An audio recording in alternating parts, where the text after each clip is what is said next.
Great. Ladies and gentlemen, if you want to just sit up here, I'm going to tell you all a story because there's only going to be a few of us in the room. Let's just make it fun and happening. If you wish. If not, that's fine too. I don't mind. But it's a small crowd. We're going to have some fun. Hopefully, you won't get turned off by my crazy thoughts. Excellent. Thank you so much. And thank you, folks, for waiting for me, honestly. Truly appreciate it. Give me 2 minutes. I should be opening up and ready to go in like 2 seconds. I'm ready whenever you are. Excellent. Very good. Ladies and gentlemen, welcome. Welcome again to CyberWeek. Yesterday, I opened up the talk saying that I have done too many hand-wavy presentations in the past. And for once, it's fun to do a technical presentation. So yesterday is all technical about ARM firmware emulation. Well, guess what? Then today, as a stroke of luck or fate, as may have it, I'm back doing a hand-wavy presentation in front of you all again.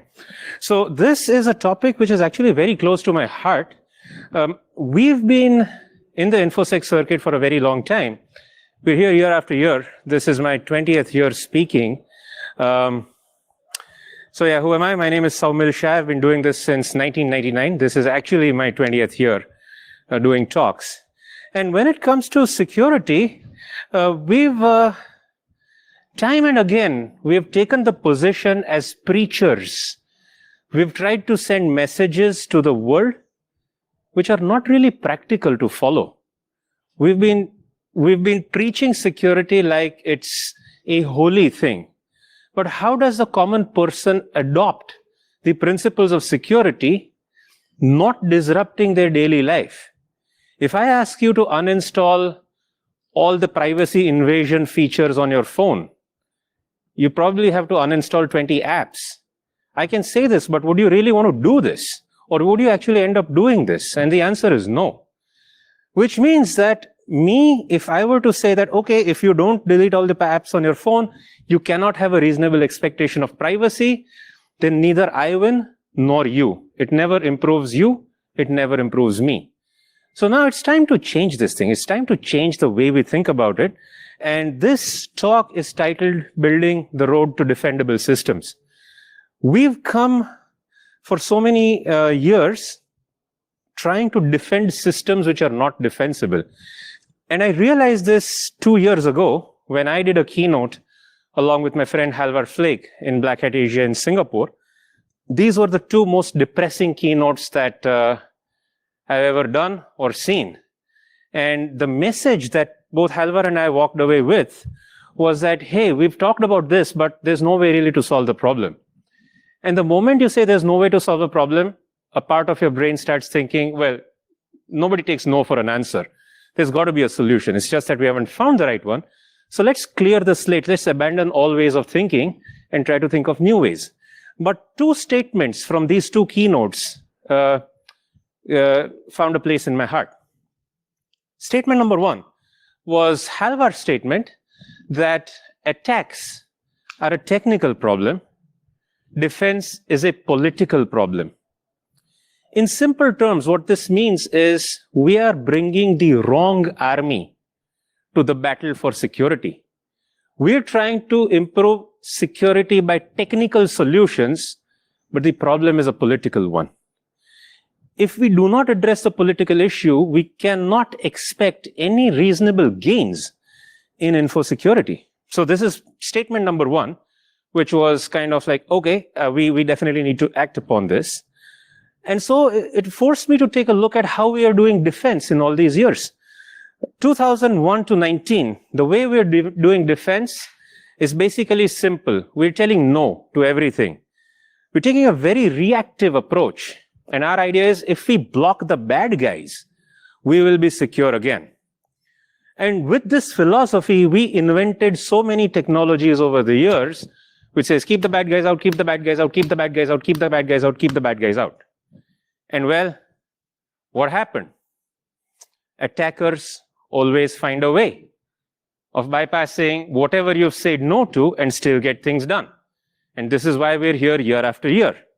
And this led me to conclude that, you know what, existing defense measures do not match attacker tactics. We're kind of failed in that aspect. Look at the new bugs, right?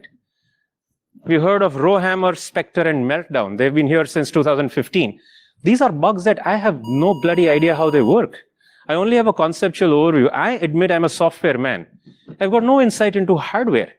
And these are bugs that operate at a memory level, at a chip level. And the way to attacking these, to me, seems like magic. Have they really been fixed? We'll never know. Yes, there have been some measures against it, but we don't know if these don't exist at all. We're still continuing to live with this. How can we live with this? Well, we have no choice here. Or, for example, if you take an attack delivery mechanism like Stegosploit, it's an exploit delivery with style. It's a process that I wrote to enable any exploit to be encoded as pixels in a photograph and sent as a photograph. Again, conventional measures have not found a way to detect or even block steganographically encoded images. This is still open. The takeaway from this is if we try and keep fighting everything like this, we'll never win. So let's learn and accept and embrace one fact. It's a bitter fact. But please bear in mind that there will be vulnerabilities. It's a way of life. And the real reason why there will be vulnerabilities is because of a beautiful concept I read in actually an architecture blog, not an IT blog. Somebody had written an article called Nakatomi Space. If you watch Die Hard, Bruce Willis goes up and down the Nakatomi Tower without using a staircase, without using an elevator, the way it was intended to be used. He'll go up and down a shaft, up and down a window, up and down a pipe, across the ventilation, not using conventional means. And using this, he was able to traverse up and down at will. Today, if you look at it, your software, networks, IT systems, they all have Nakatomi space. The more complex they are, the more Nakatomi space there is. Yes, there will be gaps. Yes, there will be Bruce Willises who keep on going through it. The idea is don't fight Bruce Willis. Be aware that this is going to happen and look for it. Don't close the air ducts down. People in the building will suffocate and die. But keep an eye open, keep a thought open that this thing can happen. And this brought me to the second takeaway from those two keynotes is I turned around and asked the audience, dear CISO, who is scarier? Who do you fear the most? Attackers or auditors? Tell me the real reason why you want a penetration test, and I'll tell you what you need. You need a scanner report? Hey, it's free. Take it. It's not going to help you. Or you want real security? Then let's talk. First, find out your audience, then do it. So, ladies and gentlemen, attackers don't follow compliance standards and certifications. They operate beyond that. So now we are at a situation where we need to defend the systems without really disrupting the users, without disrupting our way of life. I can't tell you to change everything. But what I can tell you, as a security practitioner, that it's actually time to think about who owns defense. You're working in a major bank. You're working in a major government department. You've commissioned IT systems to be built. You've commissioned mobile banking, fingerprint banking, WhatsApp banking. You've gone and done that. No questions about it. Fine, go ahead. Are you willing to defend it? Or are you going to tell, hey, I've bought this new system. You CISO guys, IT security department, you defend it and keep it safe. If we do not have a shared vision of cybersecurity, what's going to happen is a Tom and Jerry cartoon. You keep on passing the bomb to one another. Whenever I've had to make a point to CISOs, I've always had to tell fairy tales. Now I resort to cartoons because stories make a very good point. Right? And we all laugh at stories, but at some point you think this just got real. If cybersecurity is not a shared vision, if it's like I buy it, you defend it, then we have a problem. Then what's going to happen? You're going to end up in an endless loop of pushback and compliance. Each one's going to blame the other.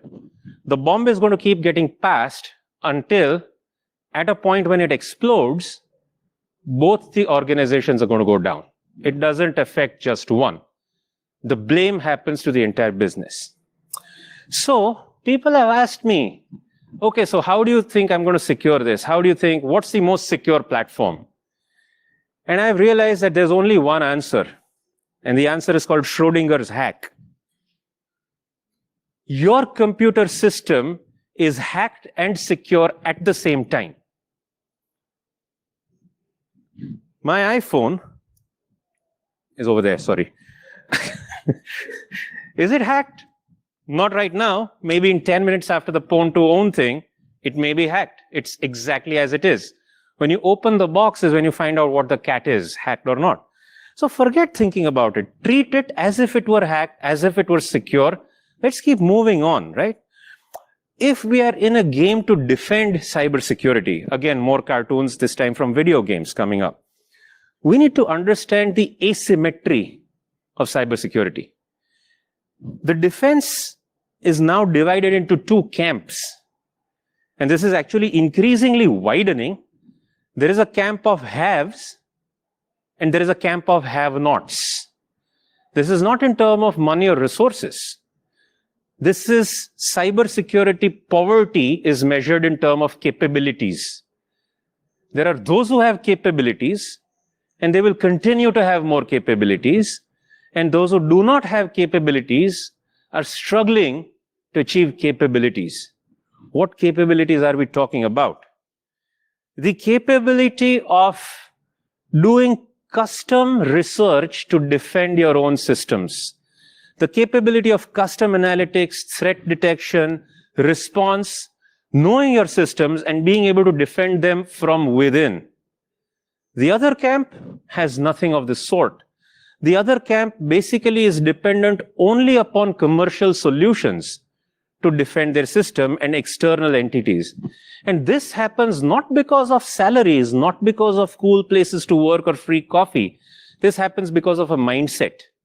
The mindset whether we own cybersecurity readily and want to do something about it, or the mindset that cybersecurity is an evil and it has to be pushed away, throw money at it and make it go away. If you have the necessary evil mindset, keep in mind you will never have capabilities to defend your systems. And you always say that, oh, I can't find the good talent because all the big ones have sucked away all the talent. Well, guess what? The problem isn't the big ones sucking away the talent. The problem is you sucking at your own thought process. Okay. Now, once we know this, what's the path, the first step to building defendable systems?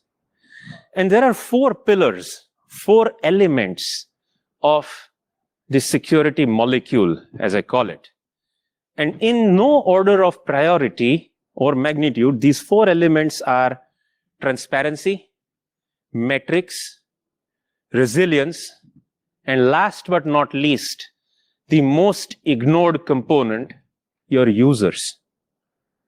I'm going to talk about users, but I want to first of all make a statement that we as info security professionals have treated users very badly in the past 20 years. I think it's time we all apologize to all our users and say we're sorry for treating you really shitty. We have to do something about it. I will come back to this point in just a little bit. Let me talk about each of these points in a little bit of detail. Give me a second. I need a sip of water. Sorry about that. Throat.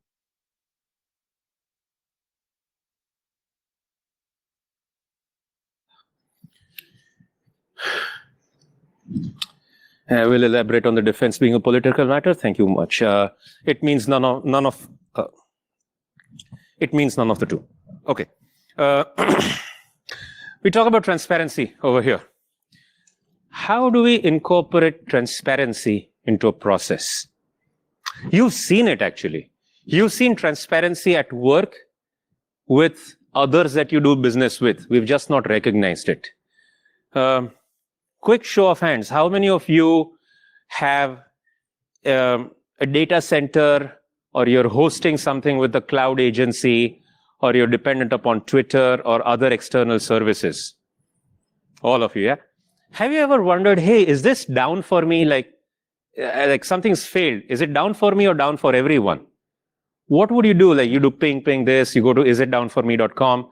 But then there are some places, and a lot of providers have started doing this. This is a screenshot from my host provider, DreamHost.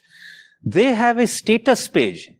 Anything not working? Go to status.dreamhost.com. It'll tell you what's working and what is not working. They are not ashamed to tell you that this is not working.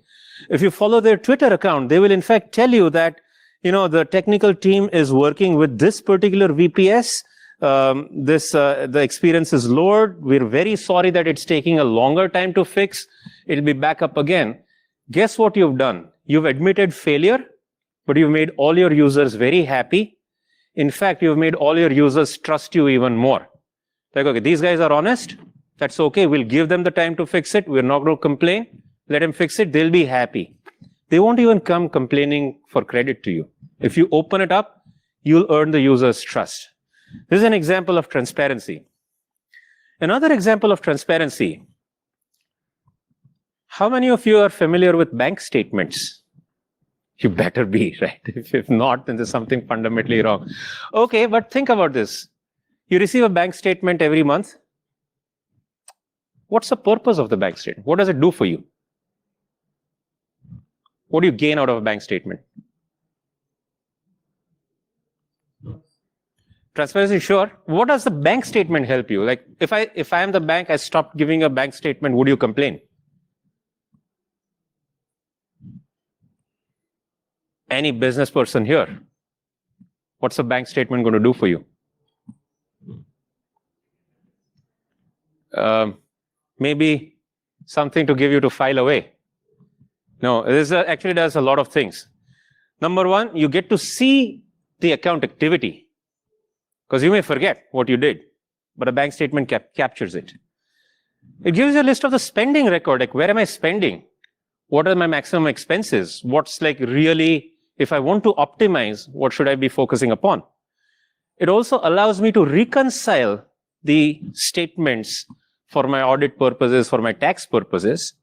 And last but not least, it tells me if anything is unusual or unauthorized. I didn't spend this money. I didn't fly to Abu Dhabi. I didn't take a big dinner. Who did? No, I really did fly to Abu Dhabi and did take a big dinner. But it tells me what the unauthorized expenses are.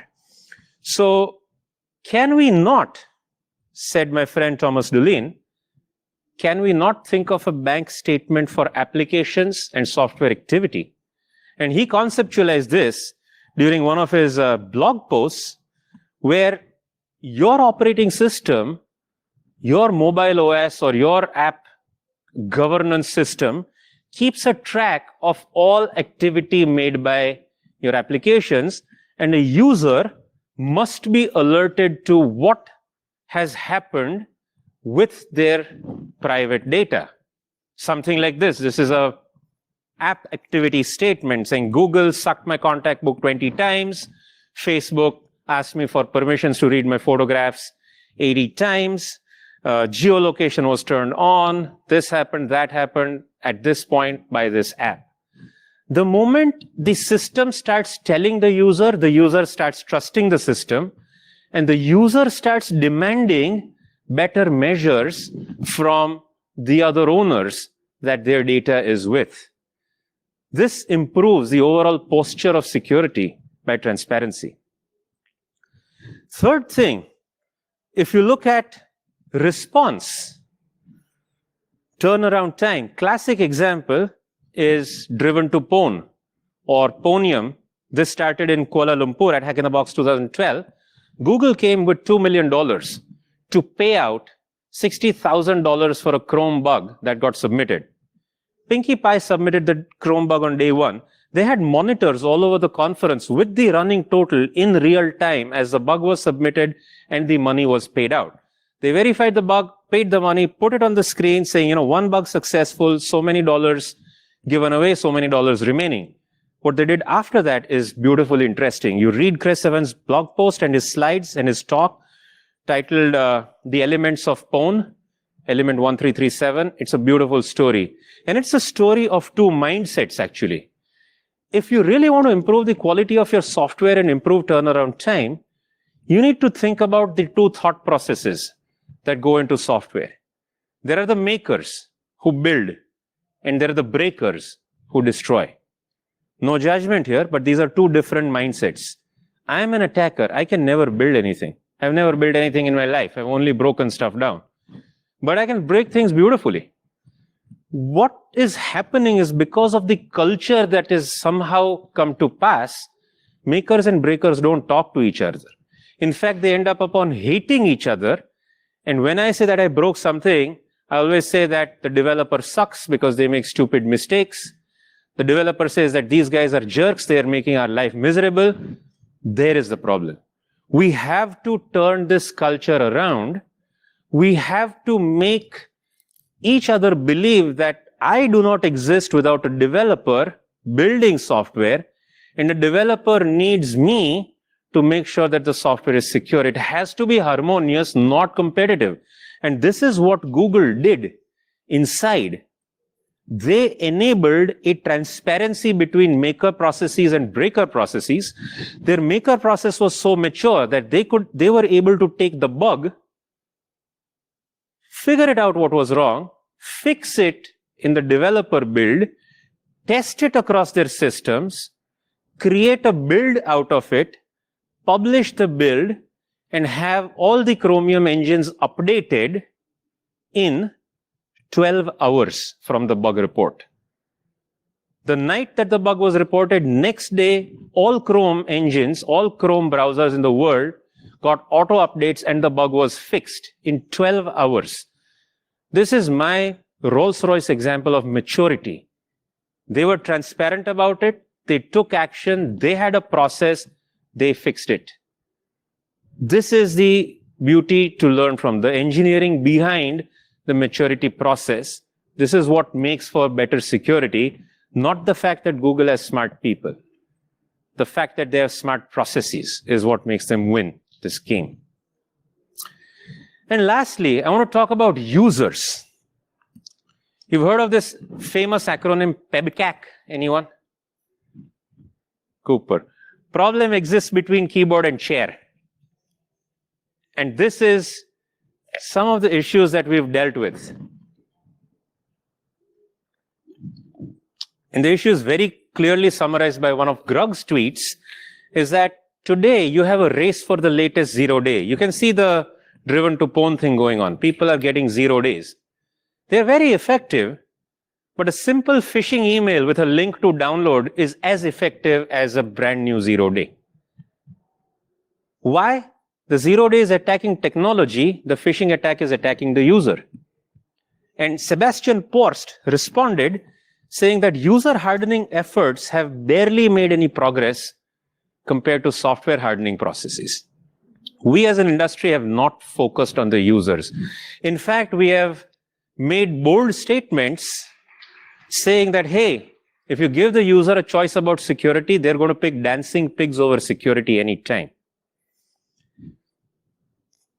We have made fun of people saying give them technology and they'll do something stupid, like tweeting out photographs of debit cards and their CVV number just because they can. Yes, the thing is these people exist, no doubt about them. But we as an industry have taken this and extrapolated the fact that all users behave this way. The truth is, one size fits none. What you're seeing is a very small slice of users. There's a large portion of users which are not this way. And I did a survey at one of my customers trying to map the maturity of users. And this is the curve that comes out. A large number of users are not very mature in terms of cybersecurity safety. But then there are those who are. If you really want to improve the posture of your users, divide this curve into 4 parts, like I've done. There are the hopeless users. There are the uninformed users, the proactive users, and the rock stars. What do you do about these? Hopeless are going to remain hopeless. Don't worry about them. Cut them loose. They'll take care of themselves or not. Rock stars. Again, don't do anything about them either because they're doing way better than you expected. Don't mess with them. Don't force them to do shitty things like change their password every 1 month. They're doing a way better job than you expected. Leave them alone. Better yet, learn from what they're doing and then take it and apply it to the more proactive users who are really doing very well. They're using the system as intended, but then you want to make them the new rock stars. Your key focus group is the uninformed users. These are users who have the right intentions at heart. These are good people. They do not have the knowledge of what to do to secure themselves.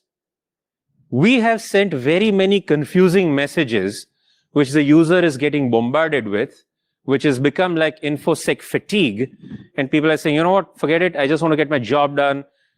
Expired SSL certificate, I'm going to click through it because I really need to make that payment and I need to catch my plane. This is what the average user is. You cannot blame them. Instead, what you really want to do is focus upon them and change their habits one habit at a time. First, get them to update a browser. Once they do that, get them to choose a better password. Once they do that, get them to enable some two-factor app. Then if they do that, keep progressing them up the curve.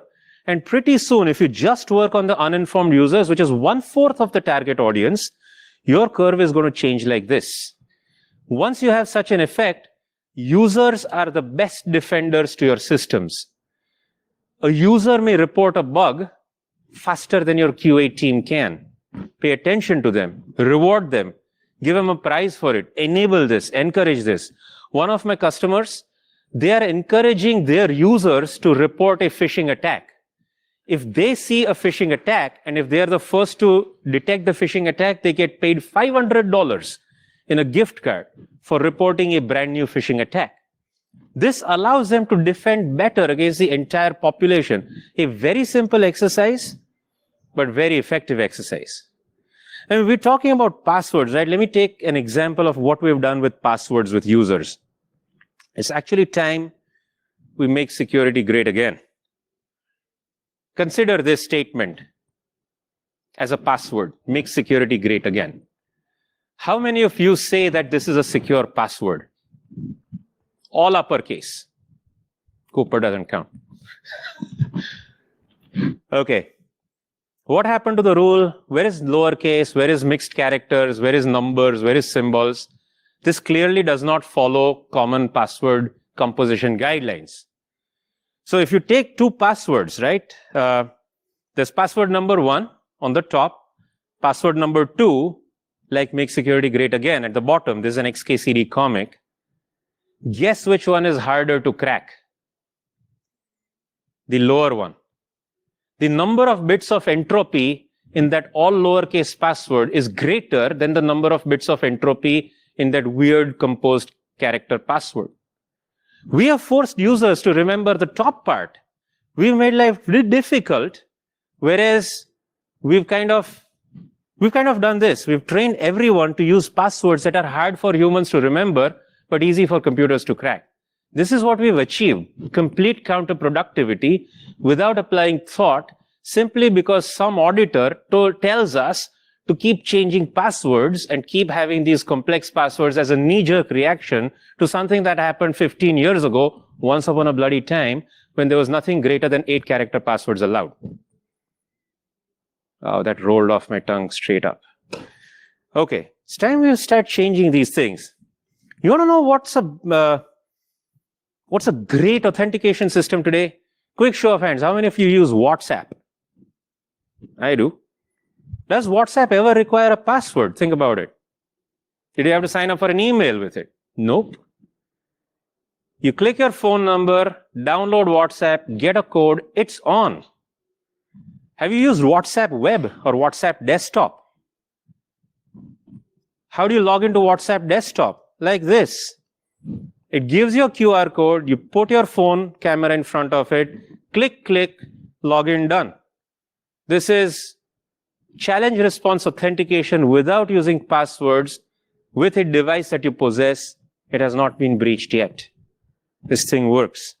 When you're logged in, WhatsApp also gives you a notification in the control center.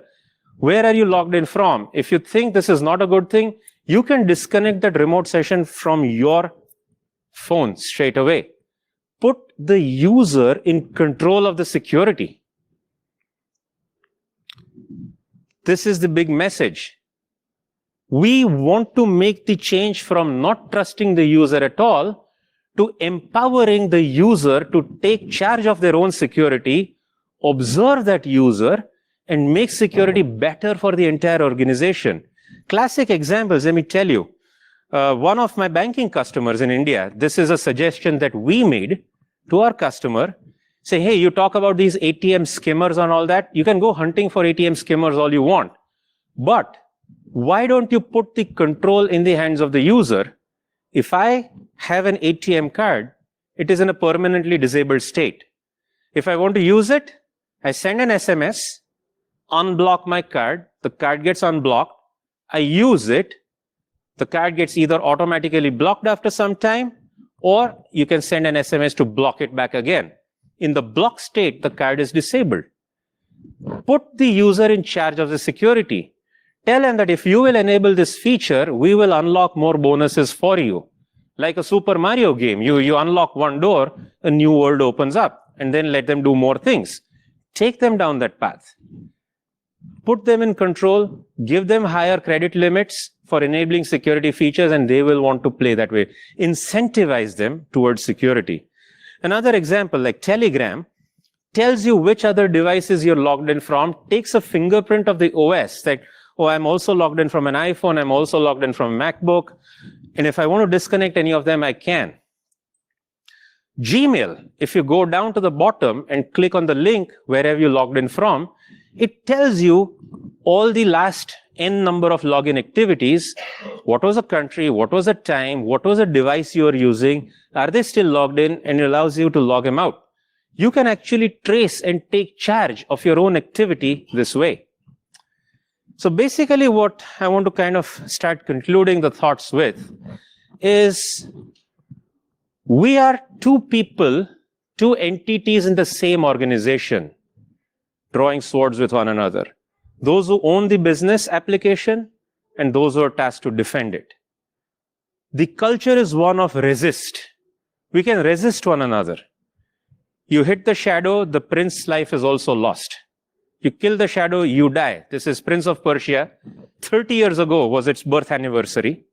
30 years and 2 weeks ago is when Prince of Persia came. Beautiful game. I loved it.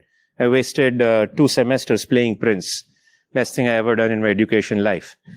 You can resist all you want. You can pass the parcel, keep throwing the bomb. You can keep trying rules, signatures, updates. You can keep bringing technical problems to win an InfoSec political battle. You want to keep spending money in questionable products, and you want to encumber your users. You can keep doing this. We've been doing this all along. Or you really want to make a change. The first and fundamental change to make is not go from resist, you want to go to resonate. Put the swords down, take ownership of cybersecurity, build defendable systems with transparency, resilience, metrics, and focus on the users. Make security and trustworthiness as a core feature that you're selling, not as an add-on, and empower your users. And to do all this, the truth is, you don't need anything extra. What you just need is exactly yourselves. Change the mindset. Approach the problem politically. This is the political solution I'm talking about, is go from resist to resonate. InfoSec team, walk half the bridge. Ask the business owners to meet in the middle. It'll take a lot of egos to be put aside to say, all right, I'm going to meet you in the middle and we're going to do this together.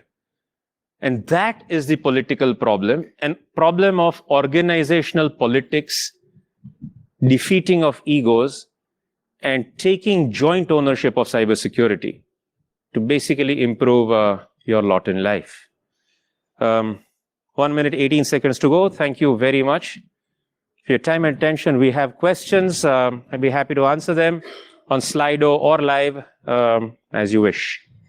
Thank you so much, Saumil. Thank you. Go for it. Thank you once again for the last minute talk. Do we have any questions from the audience? Go for it. Hi. Hi. So when you said that we need to, it's a political problem, the info security thing. Yeah. You meant that we need to deal with the attackers, or let's say some of the good hackers. Are the good hackers that are trying to help us, like launching the bug bounty programs and so on? Or you meant other things, like the things in between the... I meant, so the first part is, they're only hackers. There's no good hackers, there's no bad hackers. There's just hackers who hack, right? But anyway, forget that, that path. What I really meant was, the political problem is one of alignment.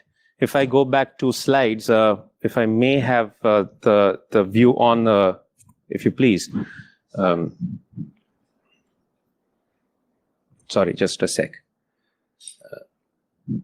Yeah, this is the political problem. Instead of fighting the organization from within, like, you guys build and you guys defend, the maker and breaker clash, you have to change the thought process and make them work together. The political problem happens because of ego and because of nobody wants to take charge of a dirty problem. Cybersecurity, you want to push it away.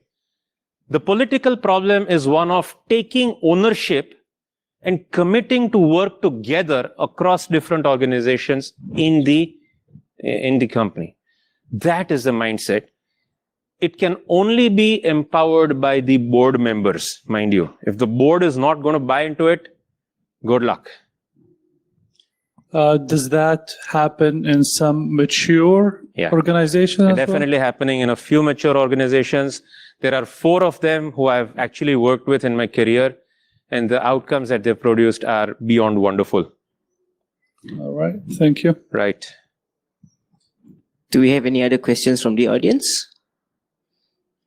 I actually do have one Go question. for it. I really like that maturity graph you showed. Yeah. But how do you identify the users? Oh, that's easy. See, I mean, it's easy for a small organization, but once it goes to 100,000 plus above. No, in fact, the data is better when you have 100,000 plus users. Look for simple things, right?